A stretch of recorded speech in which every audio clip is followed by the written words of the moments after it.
കോട്ടയിൽ നിന്നും മണാലി റൂട്ടിലേക്ക് നമ്മൾ യാത്ര ചെയ്യുമ്പോൾ അടൽ ടണൽ കഴിഞ്ഞതിന് ശേഷമുള്ളൊരു വ്യൂ പോയിൻ്റാണിത്. ഇവിടെ ഞങ്ങൾ കുറച്ച് ഫോട്ടോസ് എടുക്കാനും ചായ അതുപോലെ കൂൾ ഡ്രിങ്ക്സ് ഒക്കെ കുടിക്കാനായിട്ട് നിർത്തിയതാണ്. നമ്മുടെ വണ്ടി ഇത് അവിടെ മുന്നിൽ നിർത്തിയിട്ടിരിക്കുന്നു. ഈ ഒരു പോയിന്റിൽ നിന്നും മണാലിയിലേക്ക് ഇനി 25 കിലോമീറ്ററാണ് നമുക്ക് യാത്ര ചെയ്യാനായിട്ടുള്ളത്. നമ്മൾ പോയി കാണുന്ന കാഴ്ചകളൊക്കെ ഈ അടുത്തിടെ മണാലിയിലുണ്ടായ ഫ്ലഡിന് മുന്നേ ഉള്ള കാഴ്ചകളാണ് കേട്ടോ. കഴിഞ്ഞ സെപ്റ്റംബർ നമ്മൾ നടത്തിയ ലേ ലഡാക്ക് ബൈക്ക് ട്രിപ്പ് അത് ഞങ്ങൾ ലേയിൽ അവസാനിപ്പിച്ചു. അവിടുന്ന് ലേയിൽ നിന്ന് നമ്മൾ തിരിച്ച് മണാലിയിലേക്ക് വന്നുകൊണ്ടിരിക്കുകയാണ് ഈ ഒരു ടെമ്പോ ട്രാവലറിൽ. അപ്പോൾ അതിനുശേഷമുള്ള അടൽ ടണലിൻ്റെ കാഴ്ചകളൊക്കെ 1-2 വീഡിയോയിൽ നമ്മൾ കാണിച്ചു.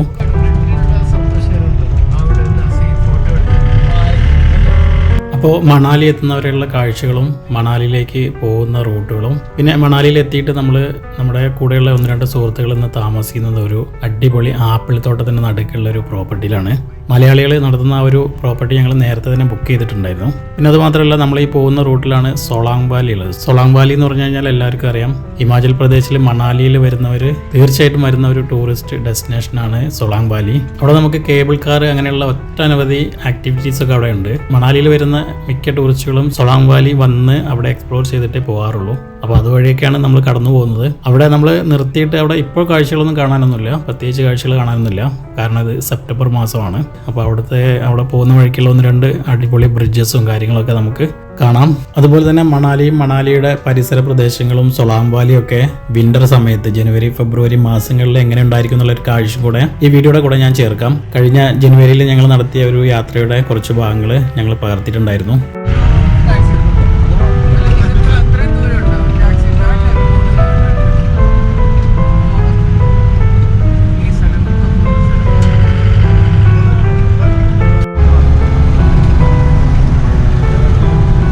പിന്നെ ഈ ഒരു യാത്രയിൽ ഹിമാചൽ പ്രദേശിന്റെ പ്രധാന ജലസ്രോതസ്സായിട്ടുള്ള ബിയാസ് റിവർ ഒഴുകി പോകുന്നതും ഈ റൂട്ടിൽ നമുക്ക് ഉടനീളം കാണാനായിട്ട് സാധിക്കും.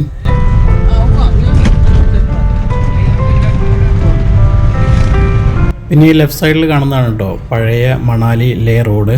കുറച്ച് മുമ്പേ നമ്മൾ കണ്ട ആ ഒരു ഫ്ലൈ ഓവറും ബ്രിഡ്ജെല്ലാം ഇവിടെ അടുത്ത കാലത്ത് ഓപ്പൺ ചെയ്തതാണ്. പിന്നെ അതുപോലെ തന്നെ ഇവിടെ മണാലിയിൽ ചെറിയൊരു ഡൊമസ്റ്റിക് എയർപോർട്ട് ഉണ്ട് കേട്ടോ. ഡൽഹിയിൽ നിന്നും ചണ്ഡീഗഡ് വന്നിറങ്ങിയിട്ട് മണാലിയിലേക്ക് വരുന്നവർക്ക് ചണ്ഡീഗഡിൽ നിന്നും മണാലിയിലേക്ക് ഒരു ഡെസ്റ്റിനേഷൻ എടുക്കാനായിട്ട് പറ്റും. പക്ഷേ ചെറിയൊരു എയർപോർട്ടാണ്. മിക്ക സമയങ്ങളിലും അത് കാലാവസ്ഥയുടെ വ്യതിയാനങ്ങൾ മൂലം ഫ്ലൈറ്റ് ക്യാൻസൽ ആകാനൊക്കെ ചാൻസ് ഉള്ള ഒരു എയർപോർട്ടാണ്. എന്തായാലും നല്ല കാലാവസ്ഥ ഉള്ള ഒരു സമയമൊക്കെ ആണെങ്കിൽ ഫ്ലൈറ്റ് അവൈലബിലിറ്റി നോക്കിയിട്ട് ഇവിടെ മണാലി എയർപോർട്ടിൽ വന്ന് ഇറങ്ങി നമുക്ക് ഈ പരിസര പ്രദേശങ്ങളൊക്കെ എക്സ്പ്ലോർ ചെയ്തിട്ട് പോകാനായിട്ട് സാധിക്കും.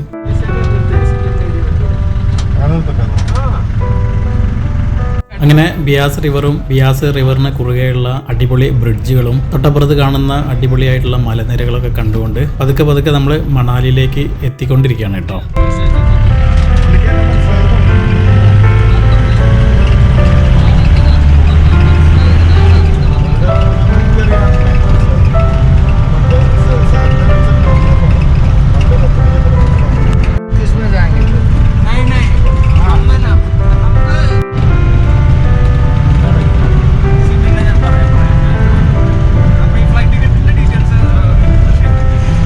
അങ്ങനെ ഞങ്ങൾ മണാലിയിലെത്തി.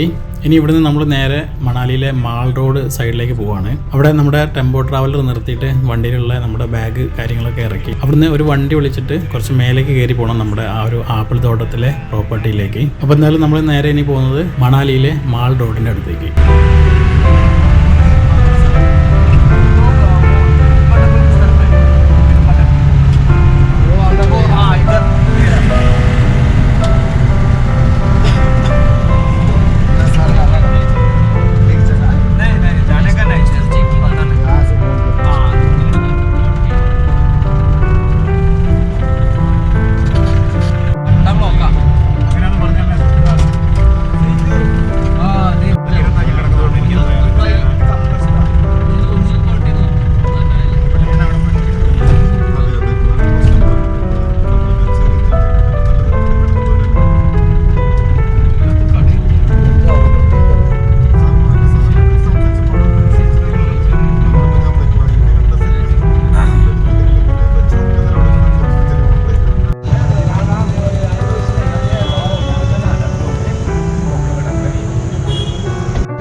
അങ്ങനെ ഞങ്ങൾ ഇവിടെ എത്തി. അത്യാവശ്യം വേണ്ട ബാഗ് കാര്യങ്ങളൊക്കെ ഇറക്കി കുറച്ച് മുന്നോട്ട് ചെന്ന് ടാക്സി സ്റ്റാൻഡിൽ ചെന്നിട്ട് ഈ കാണുന്ന ചെറിയൊരു ടാക്സി എടുത്തു. ഞങ്ങൾ മൊത്തം 9 പേരുണ്ട്.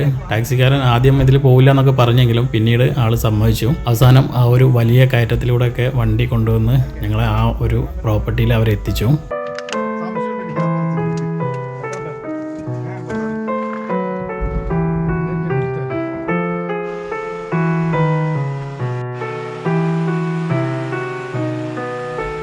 അങ്ങനെ ഞങ്ങൾ മണാലിയിലെത്തി കേട്ടോ. ഇന്ന് ഇവിടുന്ന് നമ്മളെ കൂടെയുള്ള 1-2 പേര് ബായ് പറഞ്ഞ് നമ്മൾ പിരിഞ്ഞു പോകും. അതിൽ കുറച്ച് പേര് താമസിക്കുന്നൊരു പ്രോപ്പർട്ടിയാണിത്. മണാലിയിലെ ഈ കാണുന്നത് കണ്ടോ, ആപ്പിളാണ് കേട്ടോ.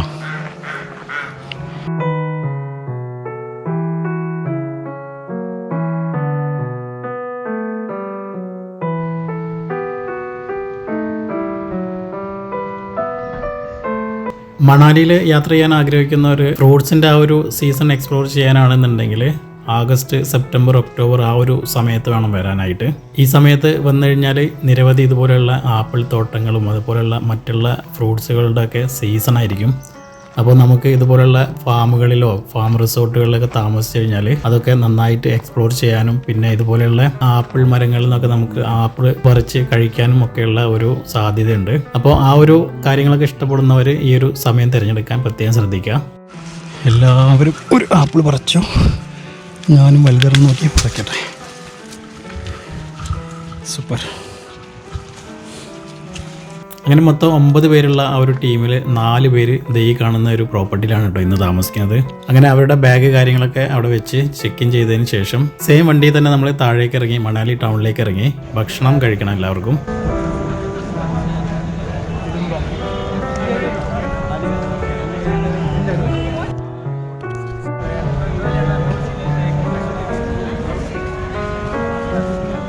അങ്ങനെ ഭക്ഷണം കഴിക്കാനായിട്ട് ഹോട്ടൽ തിരഞ്ഞ് ഞങ്ങളിങ്ങനെ നടന്നു. അവസാനം ഒരു ഹോട്ടൽ കണ്ടുപിടിച്ചു. ഹോട്ടലിൽ നിന്ന് ഭക്ഷണമൊക്കെ കഴിച്ചു പുറത്തിറങ്ങിയ സമയത്ത് കണ്ടോ മണാലി ടൗണിൽ അതിശക്തമായിട്ടുള്ള മഴ.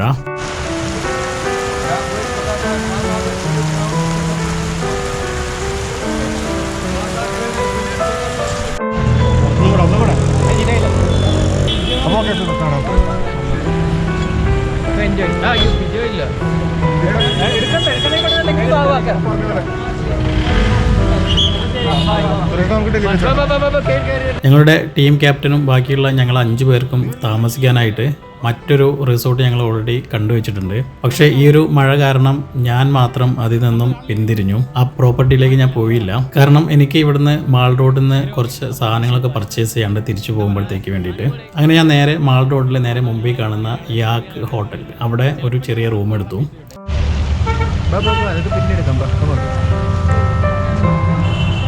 അപ്പം ഓക്കെ പിന്നെ കാണാം സുരേഷ്.